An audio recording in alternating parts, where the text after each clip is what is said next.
I wanted to go over is stylistic choices. What I mean by this is, Grant, you always crack up because you always eat breakfast in here and it makes me hungry. I need to bring snacks for whenever I see food. It just makes me, gets me going. I wanted to point this out because when you guys are writing an essay or when you guys are writing an article or when you guys are writing a college application essay, you choose certain choices to point out certain things, right? Like, if you're going to repeat certain words, you're reinforcing the importance of those words, correct?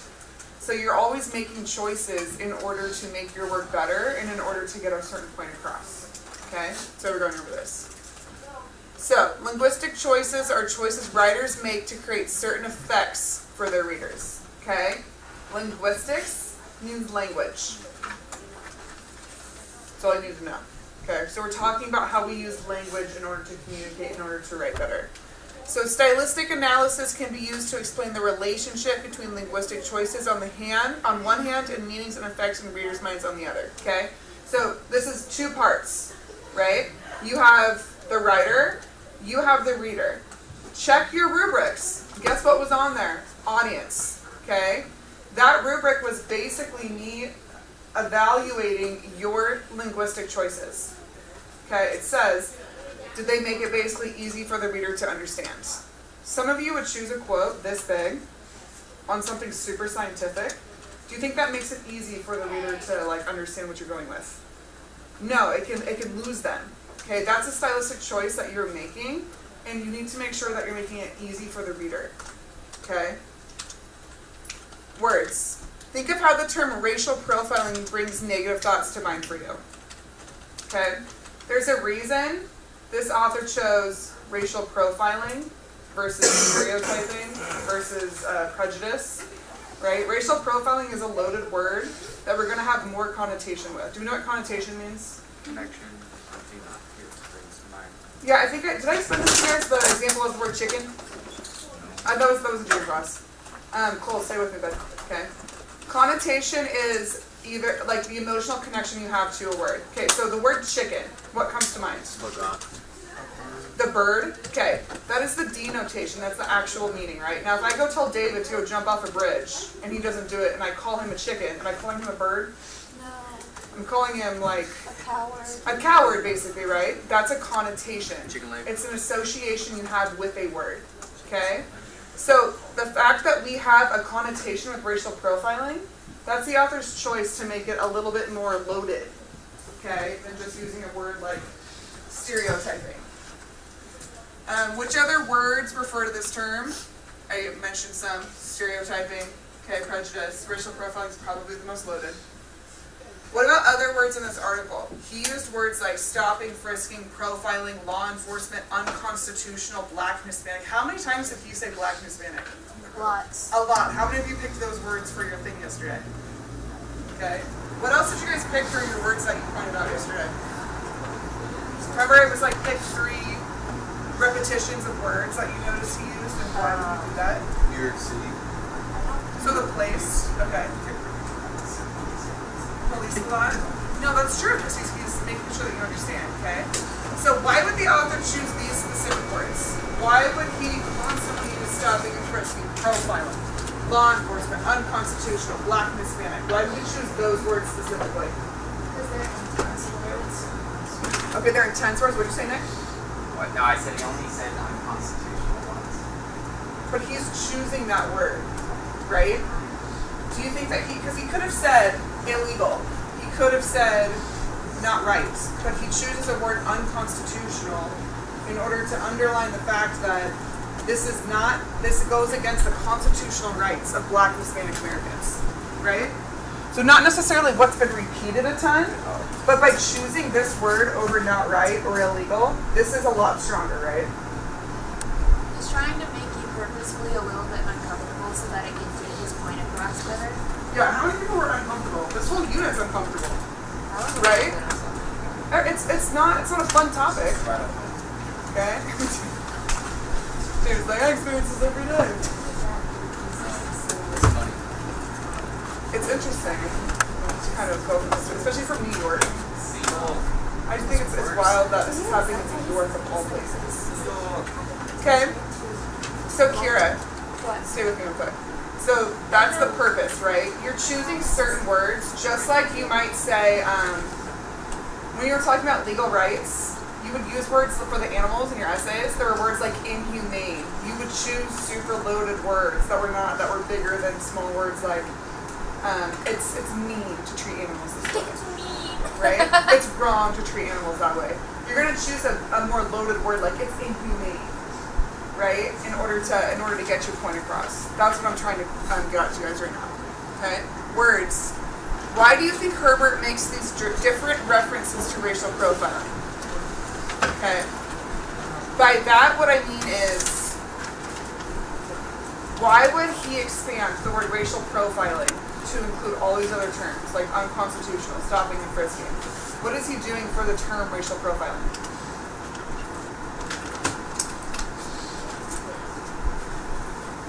What do you mean? So he's talking about racial profiling as a word, correct? But then he's also including words like unconstitutional, stopping and frisking. Okay, all these other words to kind of define racial profiling. So why would he include why would it be expanded to all these different references? Okay, Monty? Well, I just said what you said. He's like, so that if you see those things, you like connect them with what is racial profiling. With racial profiling, right? And if we think of those terms, can anyone be included in racial profiling? A lot of people can be included in But racial profiling. specifically Black and Hispanic.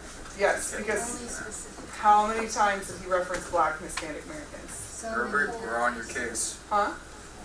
The whole time, right?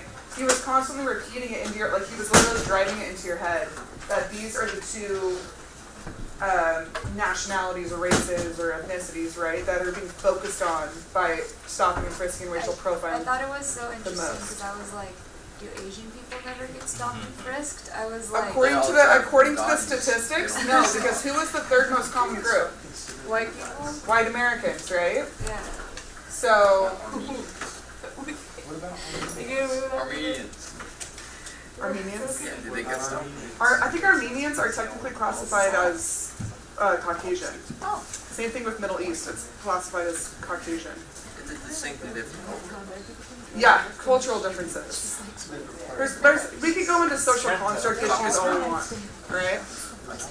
Okay. All right, take a look at the board. We got a couple more things to review. Okay. Pay attention. His essay, I didn't capitalize his. Don't use my example there. You will capitalize, Nick capitalize. His essay has several strong words that draw on your emotions, right? Look for the words that are the most highly charged, okay? So if we went back to the essay, what were some of the words that you remember as being super highly charged? As in, like, they kind of really drew in your emotions. Does anyone remember? He said the word allegedly a lot. Like Oh. the police were assuming things from the Oh. Hispanic people. Okay. They were allegedly doing this and that. And it kind of like, I don't know, it kind of went to the point in his essay that these people weren't really connected Yeah, allegedly. allegedly, right? And then he said harassment. So harassment a lot, okay, yeah. Especially because with allegedly, it kind of brings in our emotions because we're irritated that these people are being treated this way if we're allegedly doing something. Yeah, Kira. These encounters with the police are degrading and often frightening. Degrading and frightening, right? You know, never I would described say the what- incident with the police where it was pleasant Frightening in and the chest. I would So- never do it again. David, hold on. If it's degrading and frightening, he's bringing in your emotions by connecting you to his experience, right? Yeah. So even if we have never been stopped and frisked, we know what it's like to be degraded and we know what it's like to be frightened. Correct? Okay. So he used words that I picked out like abomination, harassment, laughably bogus, okay, and specious. These words were all ones that I kind of found as like emotionally charged, Speeches, Martha. especially laughably bogus, Yeah. right? Like that was such a sarcastic thing to say about. Whoa there. Yeah. Yeah, and then Take a breath, you can buddy. kind of see, is this objective? No. Yeah. Oh, it's an object. Wait, subjective or objective? Subjective would be the word. I don't know. Laughably, so again, subjective would mean As a teacher, Monty's my favorite student, you're my least favorite student. You both have late assignments to turn in, I only take Monty's, I say give it, I don't want your assignment.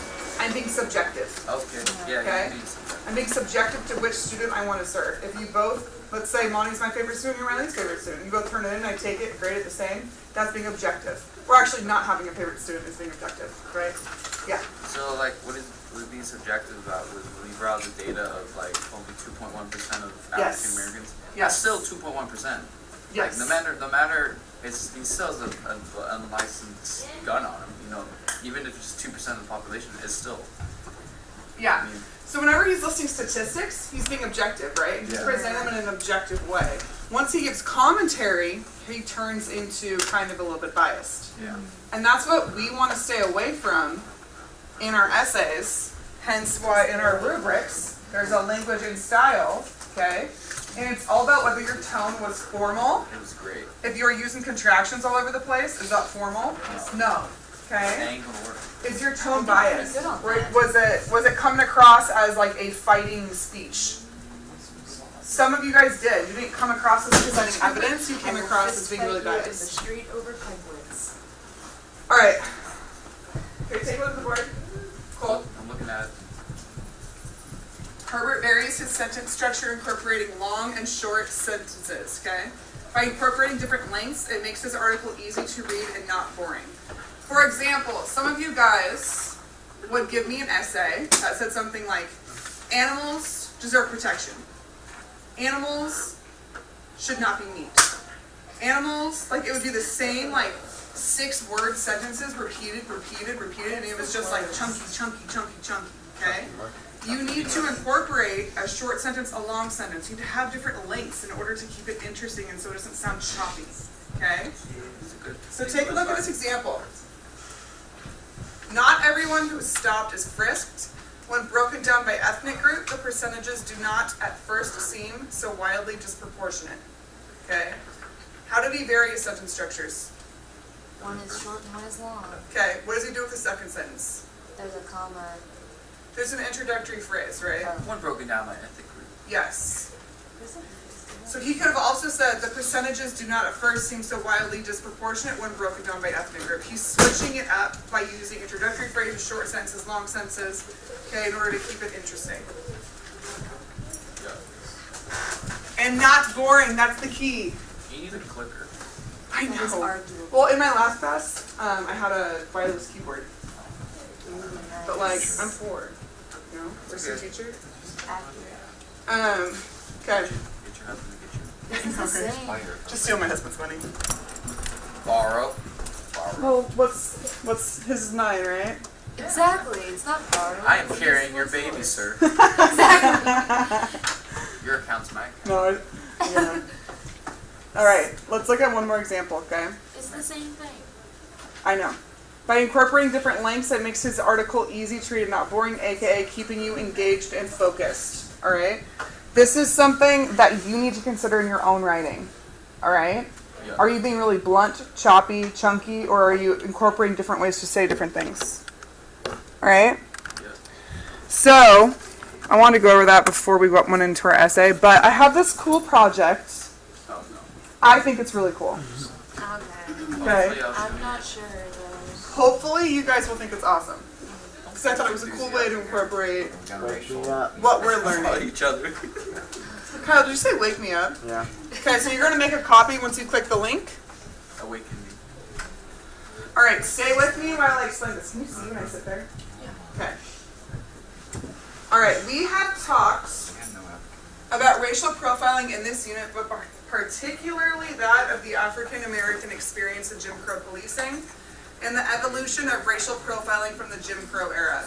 Now you will brainstorm other instances of racial profiling. I give you some ideas, okay? Gender profiling, age profiling, other examples of racial profiling such as the stereotypes behind immigrants, Muslims, etc.